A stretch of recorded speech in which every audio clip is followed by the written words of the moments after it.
ಧರ್ಮ ಅಪಾಯದಲ್ಲಿದೆ, ಹಿಂದೂಗಳು ನಾವು ಸದೃಢ ಆಗಬೇಕು, ಸಂಘಟಿತರಾಗಬೇಕು ಅಂತೇಳಿ ಹೇಳುವಂತಹ ಈ ಮಾತುಗಳು, ಇದನ್ನ ಮಾಡಬೇಕಾದಂಥವ್ರು ಯಾರು?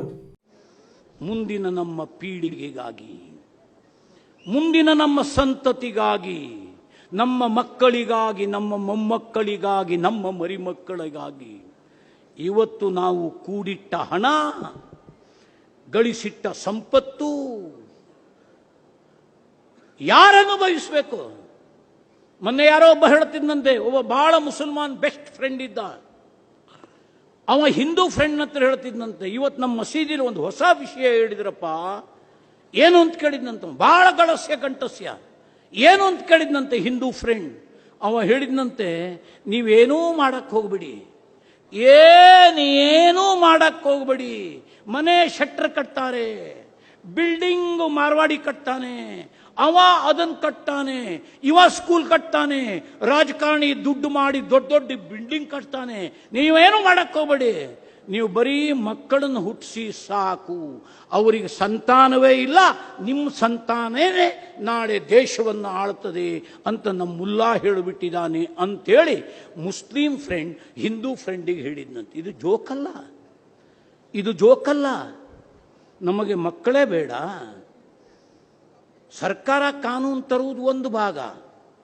ಸಾಧ್ವಿಜಿಯವರು ಪಾರ್ಲಿಮೆಂಟ್ ಮೆಂಬರ್ ಆಗಿರುವುದರಿಂದ ಸ್ವಲ್ಪ ಬಣ್ಣ ಹಚ್ಚಿ ವರ್ಣನೆ ಮಾಡಿದರು. ಸರ್ಕಾರ 10 ಕಾನೂನು ತರಬಹುದು, ಅದನ್ನು ಜಾರಿಗೆ ತರುವವರು ನಮಗೆ ಮಕ್ಕಳೇ ಬೇಡ. ಅವ್ರಿಗೆ ನಾಳೆ ಕುಟುಂಬ ಯೋಜನೆ ಅಂದ್ರೆ 2 ಮಕ್ಕಳನ್ನ ತಂದ್ರೆ ಎಲ್ಲರಿಗೂ ಅಂತ ಇಟ್ಕೊಳ್ಳಿ. ಅವರು ಎರಡೆರಡು ಹೆಂಡತಿ ಹತ್ರ 4, 6 ಹೆಂಡತಿ ಹತ್ರ 12 ಮಕ್ಕಳು. ನಿಮಗೊಂದೂ ಇಲ್ಲ. ನೀನೇ, ನಾನು ನಾನೇ.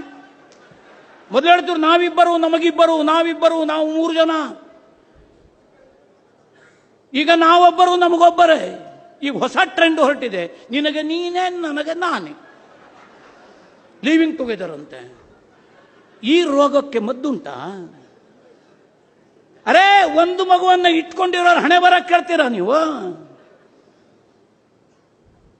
ಆಕ್ಸಿಡೆಂಟಲ್ ಸತ್ತ ಉಡುಪಿಯಲ್ಲಿ, ಜೀವನ ಪರ್ಯಂತರ ಒಂದು ಮಗುವನ್ನು ಹೆತ್ತ ಅಪ್ಪ ಅಮ್ಮ ಕಣ್ಣೀರು ಹಾಕ್ತಾ ಇದ್ದಾರೆ. 2 ಮಕ್ಕಳನ್ನ ಹೆತ್ತವ್ರ ಪಾಡಿ ಏನಿದೆ? ಒಬ್ಬ ಲವ್ ಜೆಹಾದಿಗೆ, ಒಬ್ಬಳು ಲವ್ ಜೆಹಾದಿಗೆ ಬಲಿಯಾಗಿ ಓಡ್ ಹೋದ್ಲು. ಮಗ ಗಾಂಜಾ ಹೊಡ್ಕೊಂಡು ಕೂತ್ಕೊಂಡ, ಅಪ್ಪ ಅಮ್ಮ ಬೇವರ್ಸಿ. ವಾಸ್ತವ ಸಂಗತಿ ಬಗ್ಗೆ ಹೇಳ್ತಾ ಇದ್ದೀನಿ ನಾನು. ಹಾಗಾದ್ರೆ ಸಾಮಾಜಿಕ ಜವಾಬ್ದಾರಿ ನಮ್ಮ ಹೆಗಲ ಮೇಲೆ ಇಲ್ವಾ? ಲೆಕ್ಕಾಚಾರ ನಮ್ಗ? ಆರ್ಮಿಗೆ ಎಲ್ಲಿದ್ದಾರೆ ಜನ? ಮಕ್ಕಳು 2 ಮುದ್ದು ಮುದ್ದಾಗಿ ಸಾಕುವುದು, ಕಲ್ಲೊಳಗೆ ಕಾಲಿಟ್ರು ಹಣ ಅಂತ ನೀವು ಕೂಗುದು, ಯಾರ ಜೊತೆಗೂ ಹೊರಗೆ ಬಿಡೋದೇ ಇಲ್ಲ. ಬರೀ ಕರಿಯರ್, ಇಂಜಿನಿಯರ್, ಮೆಡಿಕಲ್, ಅದು ಇದು, ದುಡಿಮೆ, ಹೊಟ್ಟೆಪಾಡು, ಬಿಲ್ಡಿಂಗು, ಕನಸು. ಆರ್ಮಿಗೆ ಯಾರು ಬರಬೇಕು? ದೇಶ ಸುರಕ್ಷಿತವಾಗಿ ಇದ್ರೆ ನಿನ್ನ ಸಮಾಜ ಸುರಕ್ಷಿತ. ಕಾಮನ್ ಸೆನ್ಸ್, ವರ್ಣನೆ ಮಾಡೋದು ಬೇಡ. ನಿನ್ನ ಮನೆ ಸುರಕ್ಷಿತವಾಗಿರಬೇಕಾ? ನಿನ್ನ ದೇಶ ಸುರಕ್ಷಿತವಾಗಿರಬೇಕು. ದೇಶ ಸುರಕ್ಷಿತವಾಗಿರಬೇಕಾದ್ರೆ ಗಡಿ ಕಾಯುವುದಕ್ಕೆ ಆರ್ಮಿ ಬೇಕು. ಮಕ್ಕಳನ್ನೇ ಹುಟ್ಟಿಸೋದಿಲ್ಲ ನಾವು. ನಮಗೆ ಮಕ್ಕಳೇ ಬೇಡ, ಗಡಿ ಸುರಕ್ಷಿತವಾ? ಆರ್ಮಿಗೆ ಯಾರು ಸೇರ್ತಾರೆ? ಇನ್ಫಿಲ್ಟ್ರೇಷನ್. ಸರ್ಕಾರಿ ನೌಕರಿಯಲ್ಲಿ, IAS ಜಾಗದಲ್ಲಿ, IPS ಪೋಸ್ಟ್ನಲ್ಲಿ ಮುಸಲ್ಮಾನರನ್ನು ಸುಳ್ತಾ ಇದ್ದಾರೆ. ಪ್ರತಿ ವರ್ಷ UPSC ರಿಸಲ್ಟ್ ನೋಡಿ ನೀವು. ಇನ್ಫಿಲ್ಟ್ರೇಷನ್, ಇಸ್ಲಾಮೀಕರಣದ ಯುದ್ಧದ ಮತ್ತೊಂದು ಭಾಗ ಅದು. ಜುಡಿಷಿಯರಿಯಲ್ಲಿ ನುಗ್ಗೋದು, ನುಸುಳೋದು.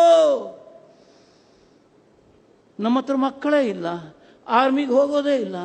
ಆರ್ಮಿಗೆಲ್ಲ ಅವರೇ. ಏನಾಗಬೇಡ ಅನಾಹುತ. ವಿಜಯನಗರದ ಸಾಮ್ರಾಜ್ಯದ ಪತನ ಇದೆಯಲ್ಲ, ವಿಜಯನಗರದ ಸೇನೆಯ ಸೇನಾಧಿಪತಿ ಒಬ್ಬ ಮುಸಲ್ಮಾನ್, ಮಲ್ಲಿಕಾಫರ್.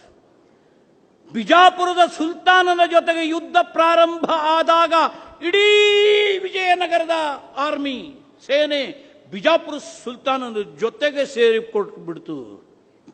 ವಿಜಯನಗರದ ಸೇನೆ ದಿಕ್ಕಾಪಾಲಾಗಿ ಓಡಿ ಹೋಯಿತು, ವಿಜಯನಗರದ ಪತನ ಆಯಿತು. ಇದರಿಂದ ಪಾಠ ಏನು? ಹಿಂದೂ ಧರ್ಮ ಅಪಾಯದಲ್ಲಿದೆ, ಹಿಂದೂಗಳು ನಾವು ಸದೃಢ ಆಗಬೇಕು, ಸಂಘಟಿತರಾಗಬೇಕು ಅಂತೇಳಿ ಹೇಳುವಂತಹ ಈ ಮಾತುಗಳು, ಇದನ್ನ ಮಾಡಬೇಕಾದಂಥವ್ರು ಯಾರು? ಹಿಂದೂಗಳನ್ನ ಸಂಘಟಿಸಬೇಕಾದಂಥವ್ರು ಯಾರು? ಹಿಂದೂಗಳಿಗೆ, ಕಷ್ಟದಲ್ಲಿರುವಂತಹ ಹಿಂದೂಗಳಿಗೆ ಸಹಾಯ ಹಸ್ತ ನೀಡಬೇಕಾದಂಥವ್ರು ಯಾರು? ನಾವು ಬೇರೆ ಧರ್ಮದವರನ್ನೇ ನಾವು ಟೀಕೆ ಮಾಡಿಕೊಂಡು, ಆ ಧರ್ಮದವರನ್ನೇ ನಾವು ಟೀಕೆ ಮಾಡಿಕೊಂಡು ಧರ್ಮವನ್ನ ಕಟ್ತೀವಿ ಅಂತ ಹೋಗುವಂಥವ್ರು, ವೇದಿಕೆ ಮೇಲೆ ಭಾಷಣ ಮಾಡೋದಕ್ಕೆ ಮಾತ್ರ ಸೀಮಿತ ಆಗಿರುವಂಥವ್ರು, ಬಡ ಹಿಂದೂಗಳು, ಮಧ್ಯಮ ವರ್ಗದ ಹಿಂದೂಗಳನ್ನ ಯಾವ ರೀತಿ ಅವರಿಗೆ ಸಹಾಯ ಹಸ್ತವನ್ನು ನಾವು ನೀಡ್ತಾ ಇದ್ದೇವೆ? ಇದರ ಬಗ್ಗೆ ನಾವು ಯೋಚನೆ ಮಾಡಬೇಕಲ್ಲ. ಸತ್ಯ, ನೀವು ಜಾಗ ಕೊಟ್ರೆ ಆಕ್ರಮಿಸ್ಕೊಳ್ತಾರೆ. ನೀವು ಜಾಗ ಕೊಟ್ಟವ್ರು ಯಾರು? ನೀವೇ ತಾನೆ. ಜಾಗ ಕೊಟ್ಟವ್ರು ನೀವೇ ತಾನೆ. ಯಾತಕ್ಕೋಸ್ಕರವಾಗಿ ಅಲ್ಲಿ ಜಾಗ ಕೊಡಬೇಕಾಗಿತ್ತು?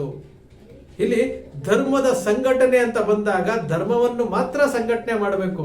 ನೀವು ಧರ್ಮವನ್ನು ತೆಗೆದುಕೊಂಡೋಗಿ ರಾಜಕೀಯ ಪಕ್ಷದ ವೋಟ್ ಬ್ಯಾಂಕ್ ಆಗಿ ಅಲ್ಲಿ ಬದಲಾವಣೆ ಮಾಡಿಬಿಟ್ರೆ ಜನರಲ್ಲಿ ಏನು ಬರುತ್ತೆ? ಹಿಂದೂ ಧರ್ಮದಲ್ಲಿ ಬಿಜೆಪಿ, ಕಾಂಗ್ರೆಸ್, ಜೆಡಿಎಸ್, ಆಮ್ ಆದ್ಮಿ, ಬಹುಜನ ಸಮಾಜ್ ಪಾರ್ಟಿ, SP ಈ ರೀತಿಯಾಗಿ ಡಿವೈಡ್ ಆಗಲ್ವಾ? ತಪ್ಪು ಯಾರದ್ದು? ತಪ್ಪು ನಿಮ್ದೇ. ನೀವು ವೇದಿಕೆ ಮೇಲೆ ಭಾಷಣ ಮಾಡ್ತೀರಿ. ಇಲ್ಲಿ 20% ಇರುವಂತವರು ಪ್ರಬಲವಾಗಿದ್ದಾರೆ, 80% ಇರುವವರಲ್ಲಿ ಪ್ರಬಲ ಇಲ್ಲ, ಸಂಘಟನೆ ಇಲ್ಲ, ಒಗ್ಗಟ್ಟಿಲ್ಲ ಅಂತಂದ್ರೆ ಅದಕ್ಕೆ ತಪ್ಪು ಯಾರದ್ದು? ನಿಮ್ಮದೇ. ನೂರಾರು ದಾರಿಗಳಿದಾವೆ. ನಾವು ವೇದಿಕೆ ಮೇಲೆ ಭಾಷಣ ಮಾಡ್ತೀವಿ, ಮತ್ತೊಂದು ಧರ್ಮದವರನ್ನ ಟೀಕೆ ಮಾಡ್ತೀವಿ, ಮತ್ತೊಂದು ಧರ್ಮದ ನಡೆಯನ್ನ ನಾವು ಟೀಕೆ ಮಾಡ್ತೀವಿ. ಆದರೆ ನಾವು ಹೋಗ್ತಾ ಇರುವಂತಹ ದಾರಿ ಸರಿ ಇದೆಯಾ? ನಾವು ಹೋಗ್ತಾ ಇರುವಂತಹ ನಮ್ಮ ನಿಲುವು ಸರಿ ಇದೆಯಾ?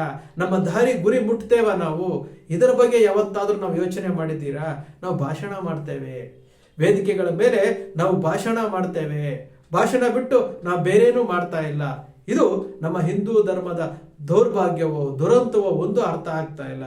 ವೇದಿಕೆ ಮೇಲೆ ಮಾತನಾಡಿರುವಂತಹ ಅಷ್ಟೂ ವಿಚಾರಗಳು ಸತ್ಯವೇ ಆಗಿದ್ರೂ ಸಹ ಅದನ್ನ ಸರಿಪಡಿಸಬೇಕಾದಂತಹ, ತಪ್ಪು ದಾರಿಯನ್ನ ನಾವು ಹೋಗ್ತಾ ಇರೋದನ್ನ ಸರಿ ದಾರಿಗೆ ಹೋಗುವಂತಹ, ಇಲ್ಲಿ ಜಾಗೃತಿ ಮೂಡಿಸುವಂತಹ, ಇಲ್ಲಿ ನಾವು ಮಾಡಬೇಕಾದಂತಹ ಕರ್ತವ್ಯಗಳ ಬಗ್ಗೆ ನಾವು ಯಾವತ್ತಾರು ಆಲೋಚನೆ ಮಾಡಿದ್ದೀವ? ಖಂಡಿತ ಮಾಡಿಲ್ಲ. ನಾವು ಆ ಸಮಯಕ್ಕೆ ತಕ್ಕ ಹಾಗೆ ನಾವು ಮಾತನಾಡ್ತಾ ಇದ್ದೀವಿ. ರಾಜಕೀಯ ಪಕ್ಷ ಅಂತ ಬಂದಾಗ ಅದಕ್ಕೆ ವೋಟ್ ಬ್ಯಾಂಕ್ ಆಗಿ ಬದಲಾವಣೆ ಆಗಿದ್ದೇವೆ. ನಾವು ವೇದಿಕೆ ಮೇಲೆ ಉದ್ದುದ್ದ ಭಾಷಣ ಮಾಡ್ತೀವಿ. ಹಿಂದೂಗಳು 4 ಮಕ್ಕಳನ್ನ ಹೆರಬೇಕು ಅಂತ ಹೇಳ್ತೀವಿ. ಆ 4 ಮಕ್ಕಳನ್ನ ಹೆರಬೇಕು ಅಂತ ಹೇಳುವಂತವರೇ, ಆ ಭಾಷಣ ಮಾಡುವಂತವರೇ ಮದುವೆ ಆಗಿ ಅವಿವಾಹಿತರಾಗಿ ಬ್ರಹ್ಮಚಾರಿಗಳಾಗಿರುವಂತದ್ದನ್ನು ನಾವು ನೋಡಿದ್ದೇವೆ. ನಾವು ಸರಿ ಇದ್ದು ಮತ್ತೊಬ್ಬರಿಗೆ ಹೇಳಬೇಕಾಗುತ್ತೆ. ಆ 4 ಮಕ್ಕಳನ್ನ ಹೆತ್ತವರಿಗೆ ಅವರ ಜೀವನವನ್ನ ನಡೆಸೋದಕ್ಕೆ ನಾವು ಸರಿಯಾದಂತಹ ಮಾರ್ಗವನ್ನು ರೂಪಿಸಿಕೊಟ್ಟಿದ್ದೀವಾ? ಅದು ಇಲ್ಲ. ಇದು ನಮ್ಮ ಏನು ಭಾಷಣ ಮಾಡಿದಾರಲ್ಲ, ಭಾಷಣ ಮಾಡಿರೋದ್ರಲ್ಲಿ ಹಲವಾರು ವಿಚಾರಗಳು ಸತ್ಯ ಆಗಿದ್ರು ಸಹ ಇಲ್ಲಿ ಲೋಪದೋಷಗಳು ಎಲ್ಲಿದೆ ಅಂತಂದ್ರೆ, ಲೋಪದೋಷಗಳು ನಮ್ಮಲ್ಲೇ ಇದ್ದಾವೆ. ಕಟ್ಟೋದಕ್ಕೆ ಬಹಳ ಸುಲಭ, ನೂರಾರು ದಾರಿಗಳಿದಾವೆ.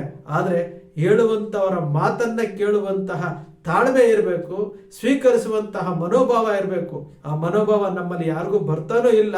ನೀವು ಸತ್ಯ ಹೇಳಿದ್ರೆ ಅವನನ್ನ ಮೂರ್ಖರನ್ನಾಗಿ ಮಾಡ್ತೀರಿ. ನೀವು ಹೇಳಿದ ಸತ್ಯವನ್ನ ತೆಗೆದುಕೊಳ್ಳುವಂತಹ ಪರಿಸ್ಥಿತಿಯಲ್ಲಿ ಇರೋದಿಲ್ಲ. ಮತ್ತೆ ಮತ್ತೆ ಮತ್ತೆ ಅದೇ ಮಾತುಗಳು, ಅದೇ ಬೇರೆ ಧರ್ಮದವ್ರನ್ನ ಟೀಕೆ ಮಾಡೋದು, ಬೇರೆ ಧರ್ಮದವ್ರ ಬಗ್ಗೆ ಮಾತನಾಡೋದು. ನಮ್ಮ ಧರ್ಮ ಬಲಿಷ್ಠ ಆಗೋದ್ರೆ ಎಲ್ಲಿಂದ ಆಗುತ್ತೆ? ಸ್ನೇಹಿತರೆ, ನಿಮ್ಮ ಅಕ್ಷರ ಮೀಡಿಯಾ ಯಾವತ್ತೂ ಸೃಷ್ಟಿ ಮಾಡೋದಿಲ್ಲ, ಕಲ್ಪನೆ ಮಾಡೋದಿಲ್ಲ, ವಾಸ್ತವದ ವಿಚಾರವನ್ನು ವಿಶ್ಲೇಷಣೆ ಮಾಡುತ್ತೆ. ನಿಮ್ಮ ಅಕ್ಷರ ಮೀಡಿಯಾದ ವಿಶ್ಲೇಷಣೆ ನಿಮ್ಗೆ ಇಷ್ಟ ಆಯಿತು ಅಂದರೆ ಸಬ್ಸ್ಕ್ರೈಬ್ ಆಗಲಿಲ್ಲ ಅಂದರೆ ಸಬ್ಸ್ಕ್ರೈಬ್ ಮಾಡ್ಕೊಳ್ಳಿ. ಪಕ್ಕದಲ್ಲಿ ಕಾಣುವಂಥ ಬೆಲ್ ಐಕಾನ್ ಪ್ರೆಸ್ ಮಾಡಿ, ಶೇರ್ ಮಾಡಿ, ಪ್ರೋತ್ಸಾಹ ನೀಡಿ.